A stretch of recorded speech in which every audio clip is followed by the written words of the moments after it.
Hello, मैं सौरभ लोधी। इस video को देखना सुनने वालों को प्रणाम, सत श्री अकाल, नमस्ते। ये वीडियो उन हिंदुओं के लिए है जो भारत में सेक्युलरिज्म, गंगा जमुनी तहजीब, हिंदू मुस्लिम भाईचारा के नाम से जो गंदगी भरे नाले बह रहे हैं, उनके किनारे पर रहकर अपना जीवन यापन कर रहे हैं, गुजर बसर कर रहे हैं। बात 2022 की है। आपने देखा होगा कि रामनवमी, हनुमान जयंती की शोभा यात्राओं के ऊपर मुस्लिमों ने भरकम पत्थरबाजी की थी। उसके बाद में हिंदू बस्तियों में घुसकर घरों में तोड़फोड़, आगजनी की थी, लूटपाट की थी, हिंदू महिलाओं के साथ में अभद्रता, कुछ हिंदू व्यक्तियों के कत्ल किए थे। खरगोन की बात है, वहाँ पर एक हिंदू महिला इन इस्लामिक दंगों के कारण गायब हो गई थी। उसके बाद में उसकी कहीं पर भी कोई खबर प्रकाशित हुई हो, ये मुझे कुछ पता नहीं है। यदि आप देखेंगे कि ये सादा का सादा एक पैटर्न होता है और इसकी पूर्व तैयारी की जाती है, तो मैं सबसे पहले आपको बता देता हूँ कि इस तैयारी में कौन कौन लगा हुआ होता है और किनका सहयोग लिया जाता है। इसमें मस्जिद, मदरसे, Islamic centre, Islamic community hall, मरकज़ जैसी जो ढांचागत सुविधाएं हैं उनका इस्तेमाल किया जाता है। मौलवी, मौलाना, मरकज़ के जो या मदरसों के प्रबंधक होते हैं, कमेटियां होती हैं, जो पीस कमेटियां भी होती हैं, उनका सहयोग लिया जाता है। उसके बाद में आता है मुस्लिम अपराधी जो हिस्ट्री सीटर होते हैं, उनका सहयोग लिया जाता है कि किस तरह से इसको अप्लाई किया जाए, ज़मीन पर उतारा जाए। बिजनेसमैन, वो जो मुस्लिम हैं, जो ईमान के नाम पर अपनी ज़िंदगी जी रहे हैं, उनसे फंडिंग प्राप्त की जाती है, फिर वो देश में हो, विदेश में हो, बाहर अन्य राज्य में हो। और उसके बाद में आंतरिक इन्फॉर्मेशन, जो आंतरिक जानकारियाँ होती हैं, उसके लिए उन मुस्लिमों का सहारा लिया जाता है, उन मुस्लिमों की मदद ली जाती है जो पुलिस व्यवस्था में है, न्यायतंत्र में है या सरकारी ओहदों पर आसीन है, शीर्ष पदों के ऊपर, उनसे भी मदद ली जाती है। और बाद में बचाव के लिए किनका इस्तेमाल किया जाता है? जब मुस्लिम दंगाइयों के ऊपर पुलिस वाले या कानून या न्यायालय एक्शन लेती है, तो उनको बचाव के लिए मुस्लिम, छोटे मुस्लिम जिनकी उम्र 12-15 साल से ज़्यादा नहीं होती है, वो बुर्खा नसीन औरतें, उनकी एक जो टुकड़ी आती है उनको बचाने का काम करती है।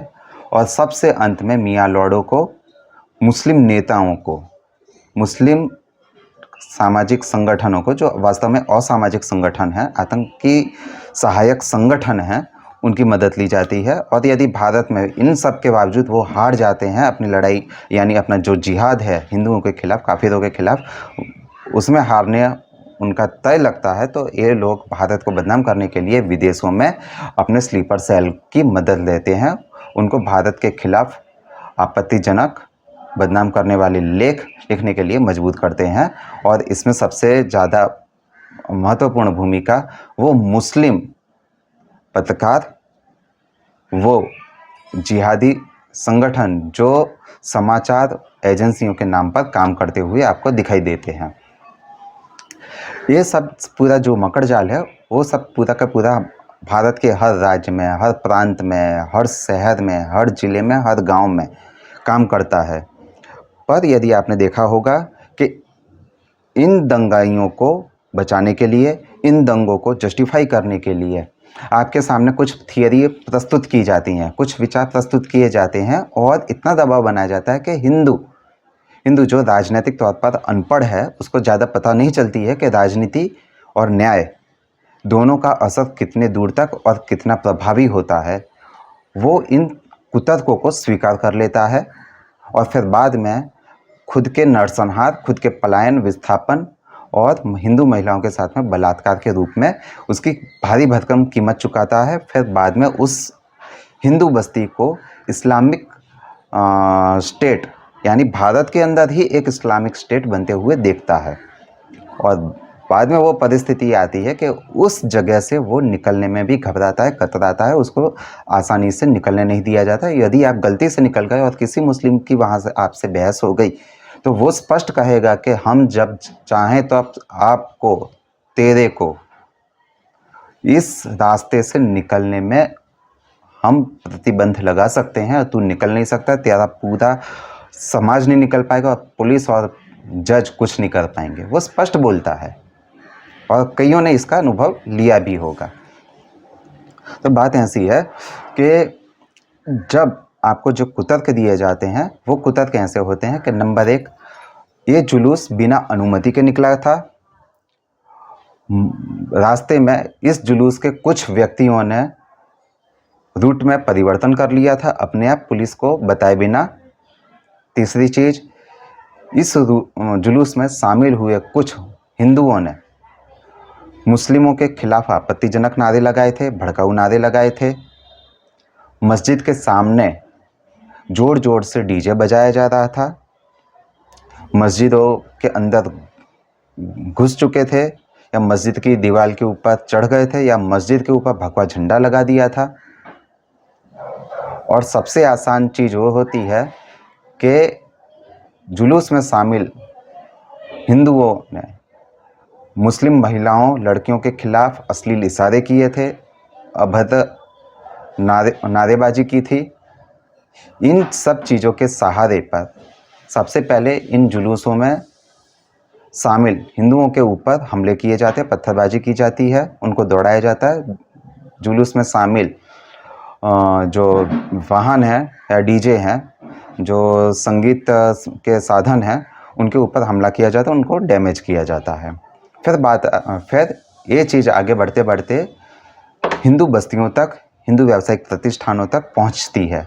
फिर हिंदू बस्तियों में घुसकर मुस्लिम भीड़ जमकर तोड़फोड़, आगजनी, लूटपाट, हिंदू महिलाओं के साथ में छेड़छाड़, बलात्कार की धमकी और कई बार बलात्कार कर भी दिया जाता है। जैसे खरगोन में देखा है कि मुस्लिम भीड़ कह रही है कि चलो बलात्कार करेंगे, मज़ा आएगा।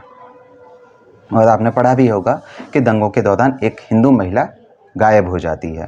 फिर उसकी कहीं पे भी आपको टीवी डिबेटों पर या राजनीतिक चर्चाओं के दौरान उसकी कोई भी खबर अंतर प्राप्त नहीं होती है। तो ये सारी चीज़ें होती हैं।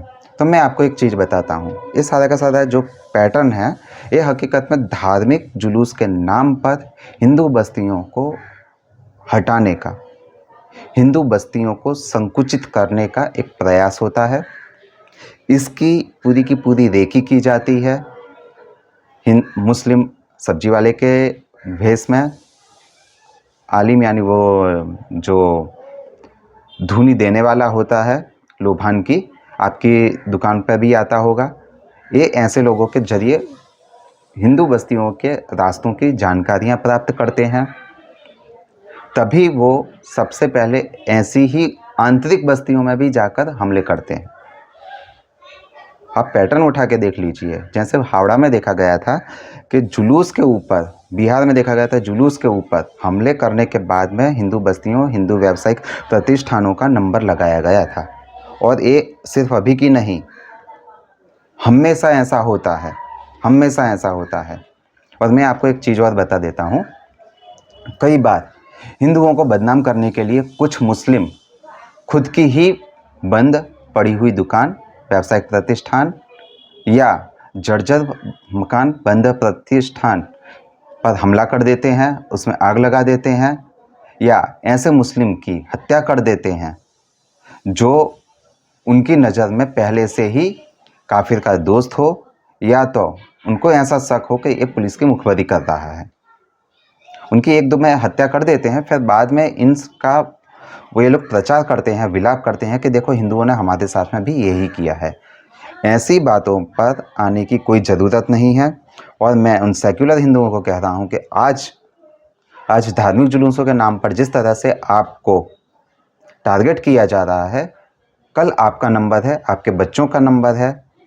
जिस तरह से नुपुर शर्मा के किस्से में देखा गया था, नुपुर शर्मा का समर्थन करने पर अन्य 6 जो जानकारी में प्राप्त हैं, जिनके खिलाफ, जिनके लिए कानूनी कार्यवाही चालू है, और ऐसे अन्य अनगिनत किस्से होंगे जिसमें पुलिस ने संज्ञान नहीं लिया है या पुलिस में उनकी जानकारी नहीं आई है। ऐसे कई मर्डर किए गए हैं हिंदुओं के, सिर्फ नुपुर शर्मा के समर्थन के लिए। तो मैं एक चीज़ ऐसा मानता हूँ कि यदि आप मुस्लिमों को उसी भाषा में जवाब नहीं देंगे तो आपको हमेशा इस सिविल वॉर में, इस गृह युद्ध में हमेशा पटखनी मिलना तय है। और यदि आप कहते हैं और आपको कहा भी जाता है कि आपसी सद्भाव वाला माहौल बिगाड़ा जा रहा है, बिगाड़ने की कोशिश की जा रही है, तो आपको मैं एक बात कह दूं कि मुस्लिम कभी भी आपसी सद्भाव बनाए नहीं रख सकता है, ना वो रखेगा। माहौल बिगड़ा हुआ है, सिर्फ आप उसका संज्ञान लेने से इनकार कर रहे हैं। यदि सद्भाव बिगड़ा हुआ नहीं होता तो ऐसी घटनाएं नहीं होती।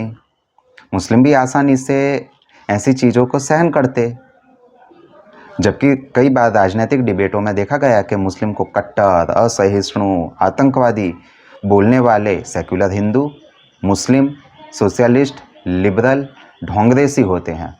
पर कभी आपने इन लोगों को मुस्लिमों के ऊपर वैचारिक हमला करते हुए देखा है? आपको कभी भी नहीं मिलेगा। इसलिए क्योंकि ये लोग ऐसा मानते हैं कि जो सेक्युलरिज्म है भारत में, जो वास्तव में संविधान के नाम पर इस्लामिक शरिया के हिसाब से किया जाने वाला शासन है, ये मेरी धारणा है, मेरा अवलोकन है। और यदि हिंदू आप लोग भी देखेंगे तो आपको भी यही लगेगा कि जो सेक्युलरिज्म भारत में चल रहा है उसकी सही व्याख्या यही है कि संविधान के नाम पर मुस्लिमों के लिए, मुस्लिमों के द्वारा जो शासन, जो अनुमोदन, जो आदेश हैं, उसके हिसाब से हिंदुओं को रहने के लिए बाध्य किया जा रहा है। यदि आप देखेंगे कि इफ्तार की पार्टियां सरकारी आवासों पर, मुख्यमंत्री आवासों पर, प्रधानमंत्री आवासों पर, राष्ट्रपति आवासों में होती रही है। कभी आपने देखा है पिछले 10-15 सालों के दौरान या उससे पहले, जब बीजेपी की सरकार नहीं थी, मोदी की सरकार ने तो धीरे धीरे बंद कर दिया, योगी जी की सरकार ने बंद कर दिया, तो आपने देखा है कि कभी दिवाली मनाई गई हो, फटाके फोड़े गए हों, मुख्यमंत्री निवास पर बुलाकर कुछ हिंदुओं को बोला गया हो, आप आइए हम साथ में मिलकर दीपोत्सव करेंगे, लक्ष्मी पूजन करेंगे, फटाके फोड़ेंगे, आतिशबाजी करेंगे? नहीं। आपको हमेशा बोला गया होगा कि आप धार्मिक जुलूस इस रास्ते से ना निकालें, इसके लिए परमिशन लें। कभी मुस्लिमों को बोला गया है कि हिंदू बस्तियों में आपके धार्मिक जुलूसों को ले जाने की कोई ज़रूरत नहीं है? तब संविधान के हिसाब से हर व्यक्ति भारत के किसी भी कोने में जाने के लिए स्वतंत्र है। ये आपको एक लॉलीपॉप पकड़ा दिया जाता है। और आपने देखा होगा कि लॉकडाउन के दौरान या उससे पहले धीरे धीरे भारत में एक थियरी प्रस्तुत की जा रही है, मुस्लिम एरिया। यदि आप मुस्लिम एरिया की थियरी को स्वीकार करते हैं तो इसका मतलब ये है कि आप भारत के एक और विभाजन की थियरी को स्वीकार करने की तैयारी में हैं। और मैं ऐसा मानता हूं कि मुस्लिम एरिया के नाम पर भारत का विभाजन फिर से किया जाएगा। और इसके लिए सबसे ज़्यादा ज़रूरी चीज़ें हैं कि आप मुस्लिमों को मताधिकार का जो एक अधिकार मिला है, संवैधानिक अधिकार मिला है, उसको रद्द कीजिए। क्योंकि मुस्लिम आपकी लोकतांत्रिक व्यवस्था, आपके संविधान का इस्तेमाल करके आपके अधिकारों को प्रतिबंधित करता है, आपके अधिकारों का हनन करता है, आपका मानव के तरीके से जीना मुश्किल कर देता है और आपके ऊपर, आपके ही बाजू में रहकर वो इस्लामिक जिहाद का हिस्सा बनकर आपके खिलाफ जिहाद करता हुआ आपको प्रतीत होगा, मिल जाएगा। इसलिए मैं ऐसा मानता हूँ कि सबसे पहले भारत सरकार को या बीजेपी सरकार को चाहिए कि मुस्लिमों का लघुमती या अल्पसंख्यक का दर्जा वापस ले, मदरसा बोर्ड या वक्फ एक्ट ख़त्म करे और वर्शिप एक्ट को ख़त्म करे। ऐसे वो कानून हैं जो मुस्लिमों को स्पेशल स्टेटस देते हैं, ज़मीन हथियाने के, षड्यंत्र करने के, अपराध करके बचने के ऐसे सारे कानून ख़त्म करे। उसके बाद में उन अधिकारियों को, उन पुलिस वालों को, उन मियाँ लॉर्डों को चिन्हित करे जो ऐसे गंभीर अपराध में अपना ज्ञान पेल कर उनको तुरंत जमानत दे देते हैं, उनको छोड़ देते हैं। जैसे जयपुर ब्लास्ट में हाई कोर्ट में हुआ है कि जयपुर ब्लास्ट में चारों मुस्लिमों को छोड़ दिया गया और बल्कि जांच अधिकारी, जांच एजेंसी को बोल दिया कि इनको कानून की जानकारी, इनको जांच करना नहीं आती है। इसलिए ऐसे जब आप कड़क स्टेप लेंगे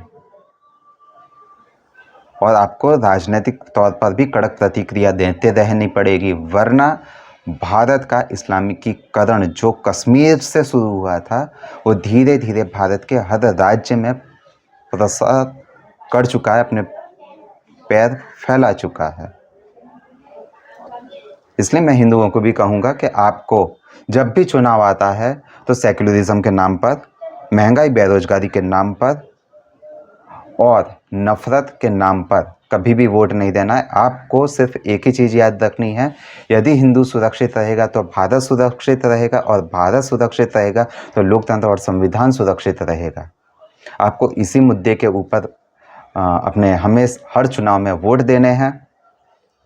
आपको हिंदू मुस्लिम भाईचारा, सद्भावना, सहिष्णुता जैसी घुट्टियाँ पिलाई जाएंगी। आप उन घुट्टियों को लात मार दो, कह दो कि आप खुद पी लो, आपको ऐसी घुट्टियाँ पीने की कोई ज़रूरत नहीं है। आप हमेशा याद रखो कि आपके साथ में क्या क्या राजनीतिक इस्लामिक अत्याचार किए गए हैं, क्योंकि ये लोग आपकी कमज़ोर याद शक्ति का फ़ायदा उठाकर आपके वोट प्राप्त करके सत्ता में आके इस्लामिक तुष्टीकरण करते रहते हैं और मुस्लिमों के समर्थन के लिए, मुस्लिमों के प्रोत्साहन के लिए इस्लामिक जिहाद को आगे बढ़ाने वाले कानून पास करते रहते हैं, निर्णय देते रहते हैं। और पुलिस वाले ऐसे परिस्थितियों में, ऐसे दंगों के वक्त मैदान में उतरकर हिंदुओं के ऊपर हमले होते हुए देखते रहते हैं और एक्शन नहीं लेते हैं। यदि आपको ऐसा लगता है कि आपका कानून व्यवस्था, आपकी न्याय व्यवस्था आपको बचा लेगी, तो मैं आपको बता दूं कि कश्मीर में हिंदुओं को बचाने वाला ना तो पुलिस थी, ना कानून व्यवस्था थी। सुप्रीम कोर्ट ने भी हिंदुओं की अर्जियां खारिज कर दी।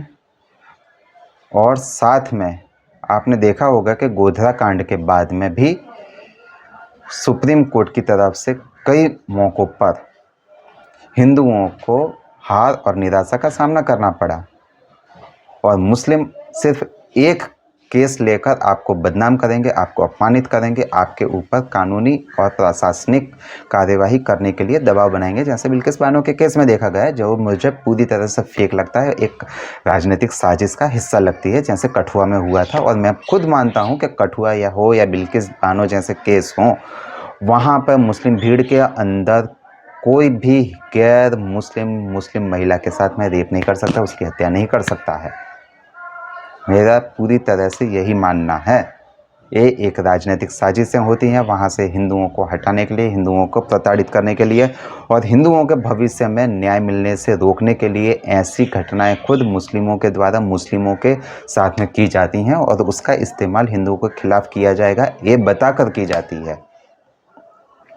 इसलिए मैं हिंदुओं को कहूँगा, अभी भी आप सेक्युलरिज्म के नाम पर, हिंदू मुस्लिम भाईचारे के नाम पर और गंगा जमुनी तहजीब के नाम पर जो भारत के अंदर गंदगी से भरे बदबूदार नाले बह रहे हैं, उसके किनारे से हट जाइए।